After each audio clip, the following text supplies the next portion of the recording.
A Great Argead Saga. Alexein. Volume 1, Telesias, The War Dance. By Naki. A new episode every day. Episode 07. Second Shadow Falls.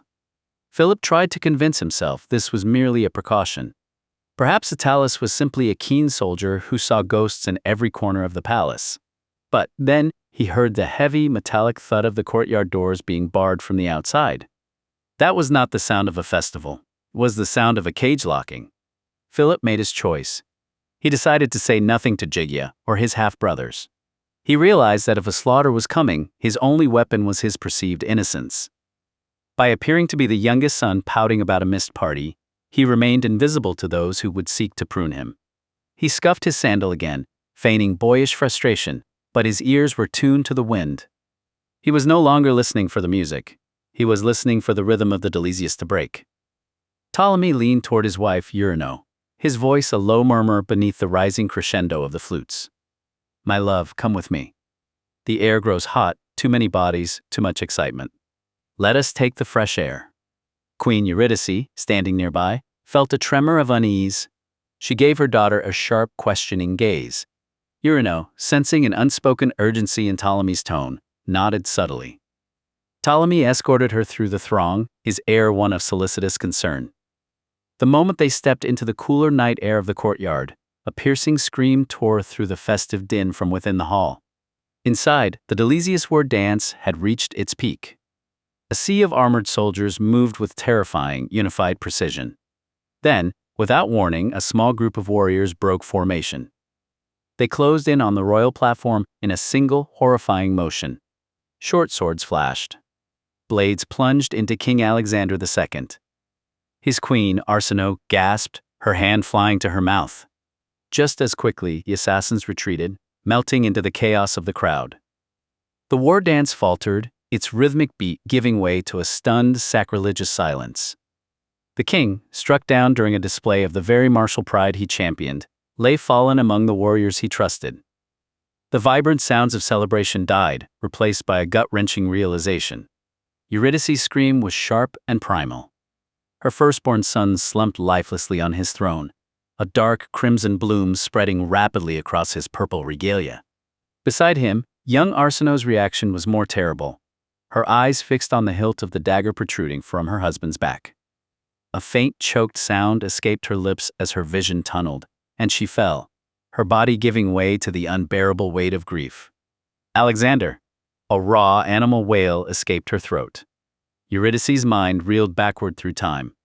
It was barely a year since she had stood here grieving for her husband, Amyntas III. Now she was losing her firstborn. A cold, creeping dread spread through her body, a violent shaking that threatened to consume her. She stumbled, her fingers closing desperately around the arm of her second son, Perdiccas, who stood frozen beside her. For a moment, the queen vanished, leaving only a broken mother. But just as quickly, the fierce pride of her Lancestian heritage surged back.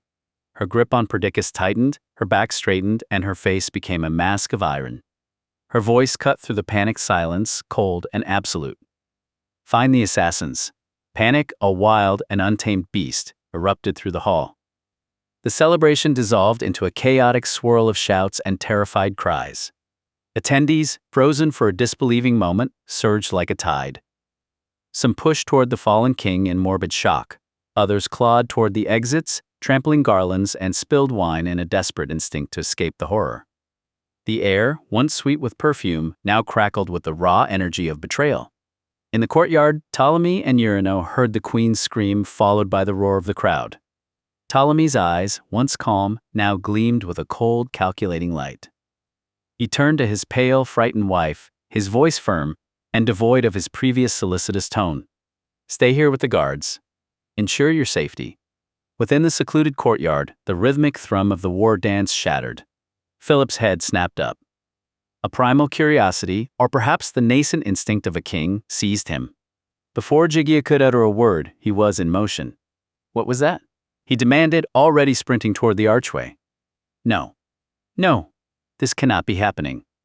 Has the shadow taken Alexander? And Perdiccas too? Philip, no." Jigia cried, lunging for his tunic, but his long, lean stride carried him out of reach. He burst into the dimly lit corridor as the sounds of pandemonium grew louder. Behind him, he heard Gigia's frantic command, "Guards! Protect the princes!"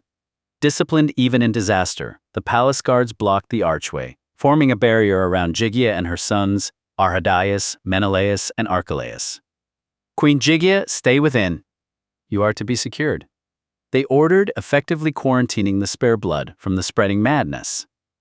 Unaware of their fate, Philip pounded down the hallway.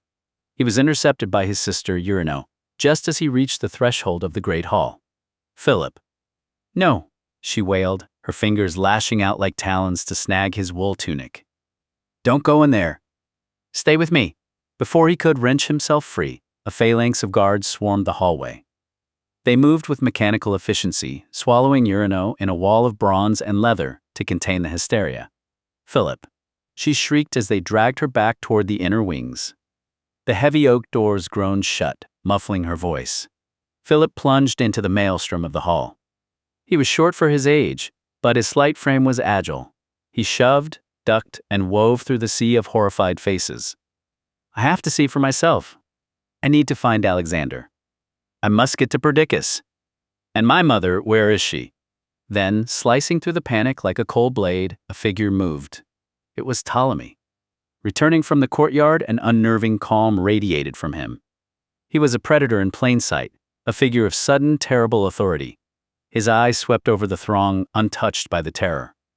With serene deliberation, he pushed through the crowd, his broad shoulders parting desperate bodies. Philip, wedged between two larger men, watched, mesmerized, as Ptolemy reached the blood-splashed platform. He knelt briefly beside the slumped form of King Alexander II. There was a flicker of assessment in his eyes, not grief. He confirmed the deed. Beside him, the young Arsinoe huddled over her husband, her face a mask of unspeakable grief, her cries now hoarse, broken whispers. The king was dead. The serpent had confirmed it. And in the shadows of the pillars, the youngest prince watched the man who had just stolen the world. General Attalus stood near the edge of the pavilion, his hand resting on a flagon of wine, watching the circling dancers. He was a man who understood the rhythm of violence, and he felt the shift in the air before the first scream erupted. The music didn't stop, it was strangled. In the center of the clearing, King Alexander II stumbled. At first, it looked like a drunken misstep, but then the bronze blade emerged from his back, slick and steaming in the torchlight. Attalus didn't move. His eyes, cold and analytical, swept the perimeter. He saw the assassins, men dressed as Macedonian guards, but moving with the panicked efficiency of mercenaries.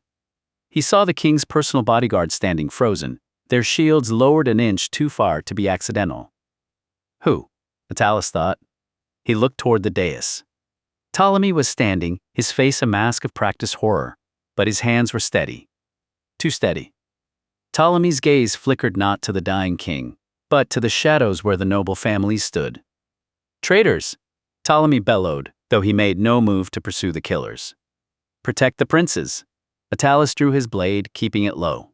He saw Parmenion in the distance rallying a squad, but the old warhorse looked genuinely confused. If the army's finest general didn't know, the rot went deeper than the barracks. Attalus looked at the blood pooling in the dust. Alexander II had been young and arrogant, but he was an Argead. To kill him so publicly was a proclamation. "A bold move," Attalus whispered, a grim smile touching his lips. "But a dangerous one. Whoever lit this fire better be prepared to burn in it." Then Ptolemy rose.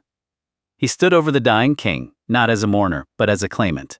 He drew a deep breath, and a voice of chilling authority cut through the pandemonium. "Silence!" The roar sliced through the chaos like an axe-splitting timber. The court froze. Every eye snapped to the figure standing over the fallen king.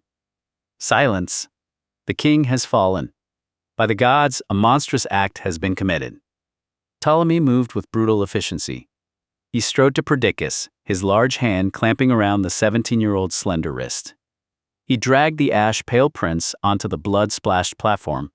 Am I the king?" Perdiccas whispered, his voice thin. One moment, the hall had pulsed with the war dance. The next, it was awash in the scent of copper and death. "Who did this? And am I next?" Ptolemy ignored the boy's terror. He placed a possessive hand on Perdiccas' shoulder, a visual claim. Macedon does not fall. Alexander's noble brother, Perdiccas III, is still but a youth. He gestured theatrically. In this grave hour, I, Ptolemy of Aloros, do hereby claim the regency. I shall govern in the young king's name and ensure justice for this heinous crime. Secure the palace. Find the assassins. Queen Eurydice, clawing her way back from the abyss of shock, fixed her gaze upon him. Ptolemy's face was not marked with grief, but with a barely suppressed satisfaction, the triumphant gleam of a champion who had seized his prize. An undeniable truth slammed into Eurydice. Did he do this to my Alexander? And now he dares to claim regency over my second son. The thought was a venomous serpent coiling in her gut. Her hand tightened convulsively on Perdiccas' arm, a silent plea to the boy, who was still too innocent to comprehend the predator circling the throne. She saw not a noble, but a viper that had sunk its fangs into the heart of the Argead dynasty. Though there was no evidence yet to confront him, her gut told her he was the orchestrator, backed by the very nobles who had once opposed her husband, Amyntas III. The triarchy was absolute.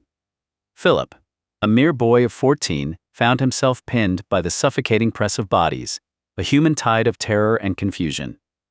A cold dread, sharper than any winter wind, began to creep into his young heart, constricting it with icy fingers. My brother Alexander. The words formed, unspoken, in his mind as a horrified echo.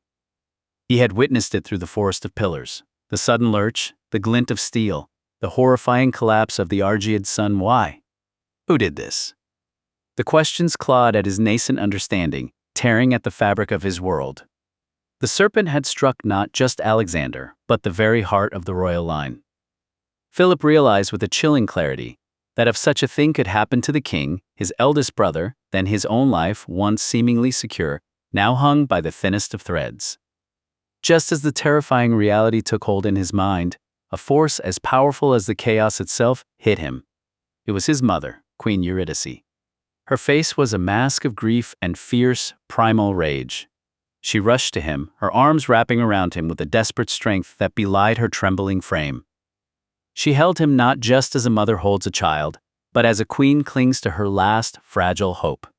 In her heart, she was already a wounded lioness.